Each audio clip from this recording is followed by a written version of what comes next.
Hello, ഇന്ന് വട്ടവടയിലെ day 2 ആണ്. അപ്പോൾ രാവിലെ തന്നെ 7 മണിയായപ്പോഴത്തേക്കിന് ഞങ്ങൾ ട്രക്കിങ്ങിന് ഇറങ്ങിയിട്ടുണ്ടായിരുന്നു. ഫസ്റ്റ് നമ്മൾ പോയത് സ്ട്രോബെറി ഫാമിലേക്കായിരുന്നു കേട്ടോ. അവിടെ നിന്ന് നമ്മൾ സ്ട്രോബെറിയൊക്കെ വാങ്ങി. പിന്നെ സൺഫ്ലവറിനെ ഞാൻ ഫസ്റ്റ് ടൈമാണ് കേട്ടോ ഇത്ര അടുത്ത് കാണുന്നത്. ആ ഒരു സ്ഥലം അടിപൊളിയായിരുന്നു. നമുക്ക് സ്ട്രോബെറിയൊക്കെ പറിക്കായിരുന്നു കേട്ടോ. നമ്മൾ പറിച്ച് നമുക്ക് തൂക്കി മേടിക്കാം.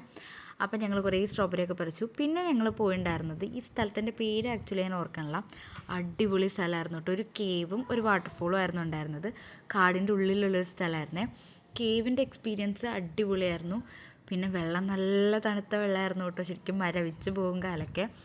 പക്ഷേ ഏറ്റവും വേർത്ത് പ്ലേസ് ആയിട്ട് എനിക്ക് തോന്നിയത് ഇതാണ് കേട്ടോ. ഒരുപാട് സമയം അവിടെ സ്പെൻഡ് ചെയ്തു. അതുകൊണ്ട് തന്നെ ഹണി മ്യൂസിയത്തിൽ വളരെ കുറച്ച് സമയം നമുക്ക് നിൽക്കാൻ പറ്റുള്ളൂ. പിന്നെ നമ്മൾ റൂമൊക്കെ വെക്കേറ്റ് ചെയ്തു. തിരിച്ച് പോകുന്ന വഴി വട്ടവട ടോപ്പ് സ്റ്റേഷനിൽ നമ്മൾ നിർത്തിയിട്ടുണ്ടായിരുന്നു. അവിടെ നിന്ന് കുറച്ച് സാധനമൊക്കെ വാങ്ങി. അവിടുത്തെ ഒരു വ്യൂ ആണ് കേട്ടോ. ഒരു വയലറ്റ് ഫ്ലവർ ഉള്ള ഒരു മരം കണ്ടു കേട്ടോ. അപ്പോൾ അതിൽ നിന്നും കുറച്ച് ഫ്ലവറൊക്കെ നമ്മൾ കുലുക്കിയിട്ടു.